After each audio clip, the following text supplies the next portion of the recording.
शिक्षा का उद्देश्य क्या होना चाहिए? शिक्षा का उद्देश्य होना चाहिए चरित्र का निर्माण।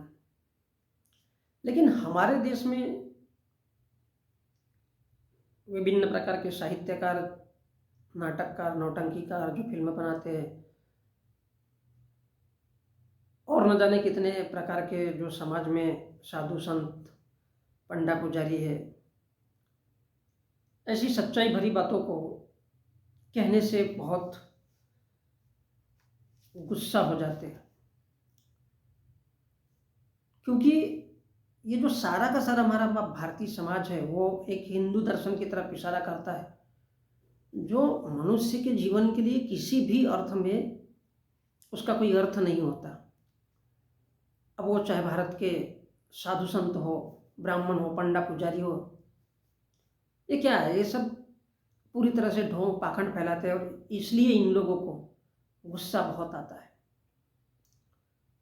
क्योंकि इन लोगों को देखिए, रीज़न ये है कि इन लोगों को ऐसा क्यों लगता है कि लोग ऐसे ही रहना चाहिए, तो उसका सबसे बड़ा रीज़न है, उन लोगों को लगता है कि भारत के लोग पूरी तरह से अनपढ़, निरक्षर रहना चाहिए। क्योंकि अनपढ़ रहेंगे, मूर्ख रहेंगे, गँवार रहेंगे तो वो जो भी कहेंगे, फॉर एग्ज़ाम्पल आम के पेड़ को इमली का पेड़, तो उन लोगों ने हाँ कहना चाहिए। और इस प्रकार वो अनपढ़ रहेंगे, गँवार रहेंगे, तो वो जैसा बताएंगे, जो बताएंगे उसको हाँ में हाँ मिलाते जाएंगे, तो इससे उनका धंधा चलेगा। दूसरी बात, उनको लगता है कि वो किसी भी सूरत में शिक्षित नहीं होना चाहिए, क्योंकि अगर शिक्षित हो गए तो उनके पास जाएंगे नहीं, उनकी बातें नहीं सुनेंगे, और उनकी बातें नहीं सुनेंगे तो उनका व्यवसाय और धंधा नहीं चलेगा। क्योंकि हम जो स्कूल कॉलेज में सीखने जाते हैं उसमें बहुत सारी प्रकार की शिक्षाएं होती है, जिसको हम दक्षता, स्किल कहते हैं। उसमें बहुत सारी प्रकार की शिक्षाएं होती है। कोई पैसा कमाने की कला है, तो कोई चांद पे जाने की कला है, और बहुत सारी आधुनिकतम और प्राचीनतम कलाएं भी है, जिसको हम राजनीति, इतिहास और ये सब कहते हैं। तो इन लोगों को लगता है, हमारे देश में ज़्यादातर लोगों को, कि हमारे देश के लोग शिक्षित नहीं होना चाहिए, क्योंकि शिक्षित होंगे तो वो सवाल करेंगे, और सवाल करेंगे तो सबसे पहले उनका बिजनेस नष्ट हो जाएगा। इन लोगों को लगता है कि धर्म का बोलबाला होना चाहिए, क्योंकि धर्म का बोलबाला चलेगा तो सारी दुनिया अंधकार में, अंधविश्वास में, ढोंग में, पाखंड में जब डूबी रहेगी तो पूरी तरह से उनका धर्म लोगों पर हावी रहेगा, और लोग, उसमें ज्ञान नहीं है, धर्म में किसी भी प्रकार का ज्ञान नहीं है, बावजूद इसके वो धर्म का बोलबाला रहना चाहिए, क्योंकि धर्म का अगर बोलबाला रहेगा तो वो लोग आसानी से इन लोगों को, जनता को, देश के लोगों को बेवकूफ़ बना करके पैसा कमा सकते हैं, और युगों युगों तक उनका राज कायम रह सकता है। क्योंकि धर्म दुनिया का एक ऐसा माध्यम है जिसमें हर दुनिया का इंसान केवल अंधा, लंगड़ा, लूला होकर के बनता है। वो काना, बहरा बन करके पूरी जिंदगी अपनी, उसको नहीं पता होता है कि वो उसके लिए नरक है, लेकिन उसी नरक में रह रह करके, उसी धर्म के नरक में रह रह करके अपने जीवन का सत्यानाश करता है, और सारी जिंदगी, आजीवन एक जानवर की तरह जीवन जीता है। अब इन लोगों को लगता है हमारे देश में कि सभी लोगों को केवल मंदिरों में आना चाहिए। आज देखते हैं हमारे देश की राजनीति किस तरह से हर नेता बवाल करता जा रहा है। तो ये बताना चाहता है कि धर्म वर्म जैसी कोई चीज़ नहीं है। वो हर इंसान जानता है कि धर्म कोई चीज़ नहीं है। हर इंसान कहता है कि हिंदू धर्म भी कोई एक धर्म नहीं है, ये एक जीवन पद्धति। और जीवन पद्धति कैसी? तो फेंकी हुई, सड़ी हुई बकवास, जिसमें कोई भगवान भगवान जैसी चीज़ नहीं है। बावजूद इसके कि सब लोग अगर मंदिर में आएंगे तो उनके विशेष वर्ग के, जिसको हम ब्राह्मण बनिया कहते हैं, उनका पेट चलना चाहिए, इनके बिजनेस चलने चाहिए, और इनकी ही ज्ञान की बातें पूरे देश में चलना चाहिए, जिससे पूरा का पूरा देश अनपढ़, निरक्षर, बेवकूफ़ बन करके सिर्फ उनके ही पैर पड़ना चाहिए। और इसलिए ये लोग सभी के सभी चाहते हैं कि देश में सत्संग, भजन, कीर्तन पूरी दुनिया इसमें लीन होना चाहिए। और नरेंद्र मोदी ने तो पूरे वर्ल्ड में एक दुनिया के लोगों को ये बताया कि आई एम द बेस्ट और आई एम ब्रह्मास्मि, कि बोले मैं ब्रह्मा का रूप हूँ, मैं चाहे जितना भी झूठ बोलूँ। और इसमें पूरे देश के लोगों ने साथ देना चाहिए। और यहाँ तक कि उन्होंने भारत के जो तमाम साधु संत और उस कैटेगरी के लोगों को, चाहे वो मोहन भागवत हो, चाहे वो प्रेमानंद जैसे लोग हो जिसको प्रेमानंद बाबा कहते हैं, चाहे वो राम भद्राचार्य हो, चाहे वो धीरेन्द्र शास्त्री जैसे, ऐसे मूर्ख अनपढ़ जाहिल गंवार लोगों को भी ये समझाया और ये निर्देश दिए और उनको पैसा दिया मोदी ने, क्योंकि मोदी से सवाल तो कोई कर नहीं सकता। और उनको इस प्रकार से पैसे दिए सरकारी तौर पर, आधिकारिक तौर पर, कि वो पूरे देश के लोगों को झूठ झपट फैलाने में भरपूर मदद करे, जिससे उसके वोटों की राजनीति बनी रहे और उनका बिजनेस चलता रहे। किसका? साधु संत, चाहे वो राम भद्राचार्य हो, चाहे प्रेमानंद हो, चाहे मोहन भागवत हो, इन सभी के संगठन भारत में चलने चाहिए। तो किसके माध्यम से? तो सत्संग, भजन, कीर्तन, इसमें पूरा देश लीन होना चाहिए, क्योंकि इससे राजनीति भी सदी रहेगी और ब्राह्मणों का पेट भी चलेगा और भारत में अडानी जैसे लोगों का बिजनेस भी चलेगा।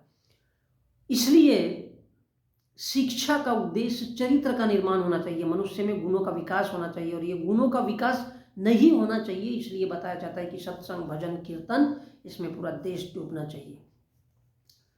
सभी लोग, भारत के सभी लोग हिंदू धर्म को, ये सभी लोगों का प्रयास होना चाहिए कि अगर हिंदू धर्म को किसी ने कुछ कहा या उसकी सच्चाई,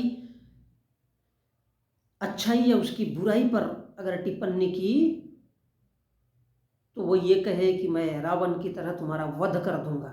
हमारे देवकीनंदन ठाकुर ने कहा है कि अगर हमारे धर्म को, तुम्हारा कोई धर्म ही नहीं है, हिंदू कोई धर्म ही नहीं है, किस धर्म की बात करते हो भाई, जिसमें न ज्ञान है न कुछ है, एक भगवान नाम का ढोंग, पाखंड, धतूरा, अफीम जैसा एक बेवकूफ़ी और शराब पीने जैसा सिर्फ नशा है, जो जबरदस्ती इंसानों को बुला बुला करके सत्संग, भजन, कीर्तन के माध्यम से जबरदस्ती लोगों को बुला बुला करके उन पर थोपा जाता है और जबरदस्ती हत्या करने की, मारने की धमकी देकर के उनको धर्म स्वीकारा जाता है। तो ये कोई धर्म होता है?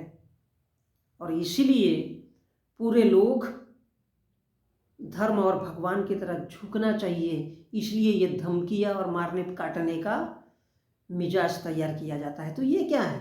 एक उपद्रव है, एक आतंकवाद है कि लोग भगवान को माने, लोग धर्म की तरफ मुड़े। तो एक भगवानों को मानने के लिए जो आतंकवादी प्रक्रिया हमारे देश में फैलाई जा रही है, एक प्रकार के आतंक को जन्म दिया गया है ताकि लोग भगवान और धर्म की तरफ मुड़े और ये बताया जा सके आतंक के माध्यम से, समाज में गुंडागर्दी फैलाने के माध्यम से ये समझाया जा सके कि हमारा ही धर्म बेस्ट है, जबकि ना तो वो कोई धर्म है, ना ही उसमें कोई भगवान है। ये पंडा, पुजारी, पाखंड, ढोंग, भगवान, धर्म, इन सबको जबरन लोगों पर थोपने के लिए अपनी कमजोरी को छुपाते हैं। इसमें बहुत सारी कमजोरियाँ, बहुत सारी कमियाँ और बहुत सारा नालायकपन, हलकटपन, जिसको क्या कहते हैं, हरामखोरी कहना चाहिए या बेईमानी कहना चाहिए या उसको कमीनापन कहना चाहिए, उस कमजोरी को छिपाने के लिए ये कहते हैं कि हमारा हिंदू धर्म बहुत बेस्ट है। क्योंकि वो लोग भी जानते हैं कि कोई हिंदू धर्म नहीं है, दुनिया में कोई भगवान नहीं है, लेकिन उस कमजोरी को, उस बेवकूफ़ी को, उस नालायकी को छुपाने के लिए लोगों पर जबरन थोपा जाता है कि हमारा ही धर्म दुनिया में बड़ा बेस्ट है और दुनिया में धर्म है तो एक ही धर्म है। क्योंकि तारीफ करेंगे अपने धर्म की तो सारे के सारे लोग उसमें घुसते हुए चले जाएंगे। और इसलिए जब ये शास्त्रार्थ नहीं कर सकते, उन सवालों का जवाब नहीं दे सकते, तो मारने, काटने की, पीटने की बात करते हैं कि हमारे हाथ में, एक हाथ में शास्त्र है, यानी इस किताब को जबरदस्ती में पढ़ो, नहीं तो अगर नहीं पढ़ोगे तो पेट में डाल देंगे, बंदूक से उड़ा देंगे, और अगर नहीं सुनते हो तो तुम्हारी हत्याएं कर देंगे। और हत्याएं छोटी मोटी नहीं, पूरे बहुत बड़े सामूहिक रूप से। और उसके लिए जो भी करना पड़े, चाहे कोर्ट को खरीदना पड़े, शासन को, प्रशासन को, मीडिया को, तो पूरा का पूरा इंतजाम करते हैं, क्योंकि इस देश की शासन व्यवस्था, कोर्ट कचहरी सब इन्हीं के कब्जे में होती है। और इसलिए साधारण आम इंसान को उसमें बोलने की इजाज़त नहीं दी जाती। और इसलिए नॉर्मल इंसानों को, जिनके पास कुछ साधन नहीं होता, उन अच्छे इंसानों को भी फंसा दिया जाता है। उन अच्छे इंसानों को जबरन फंसा दिया जाता है, ताकि उन पर जबरदस्ती से उनको आतंकी, नक्सली, इस प्रकार से। तो ये भारत में पैदा होने का रीजन ये नहीं है, इस देश के सरकारों और इस देश के धार्मिक लोगों के उन्माद के द्वारा ये सब पैदा होता है। वो खुद ही पैदा करते हैं। कौन? ब्राह्मण, पंडित, पुजारी, कभी भगवान के नाम पर तो कभी धर्म के नाम पर। भारत में आतंकवाद इन्हीं से शुरू होता है। जो भारत के लोग अपने आप को हिंदू कहते हैं,